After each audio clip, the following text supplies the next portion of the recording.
Bonjour. Je suis vraiment content d'être ici.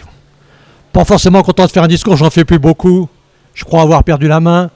Et simplement, je voudrais vous témoigner, sinon pas en tant qu'officiel, mais en tant que visiteur fidèle de Haute-Savoie, depuis maintenant 24 ans, dans ce pays du Mont-Blanc, où vraiment on est un morceau de France qui peut être fier de ce qu'il est. D'abord, la première des qualités, c'est d'avoir des gens sympathiques. Quand sur un chemin vous rencontrez quelqu'un, on vous dit bonjour. Ça arrive rarement aujourd'hui dans nos villes. On est dans une situation où on respecte la nature, on la regarde.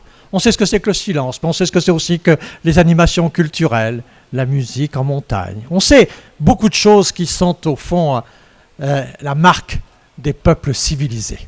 Et aujourd'hui, finalement, quand on regarde notre France qui célèbre les Jeux Olympiques, on se dit on est en marche vers la civilisation. Finalement, la France cherche à imiter la Haute-Savoie.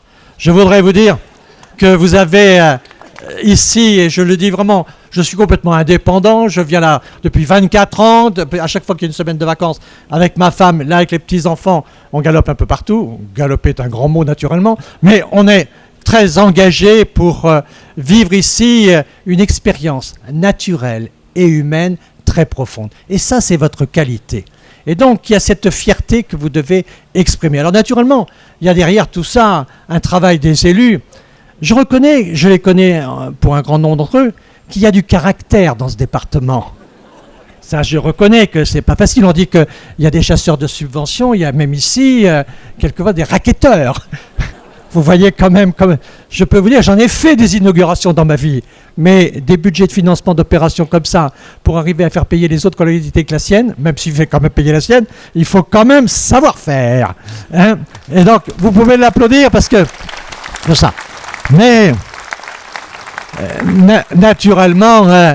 c'est aussi cette solidarité qui est faite quelquefois de tension, mais qui est très très importante parce que chacun a son attraction et chacun a son innovation. Il y a ici à Combloux les biotopes, ici, vous regardez un ascenseur dont on pourrait dire que la route est droite, mais que la pente est quand même très raide. Ce qui veut dire quand même qu'il y a là beaucoup de technologie, beaucoup de travail.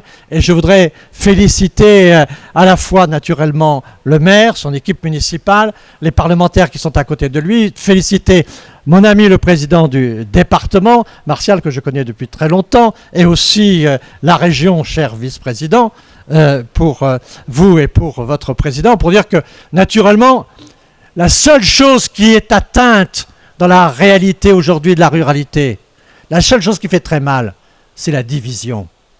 Les peuples divisés sont des peuples qui s'affaiblissent. Derrière la division, il y a le déclin. Et je vous dis ça avec expérience. Il faut savoir se rassembler, même quand on n'est pas d'accord sur tout, qu'au moins on agit sur ce qu'on est d'accord ensemble. Et c'est ce qui est démontré dans cette Haute-Savoie, terre de positivité. Et c'est, je crois, quelque chose qui est très important. Alors, ayez vraiment de la fierté au cœur. Bon, un ascenseur, c'est pas une médaille d'or, mais ça vaut quelquefois la même fierté. Je vous remercie et bon vent à la Haute-Savoie.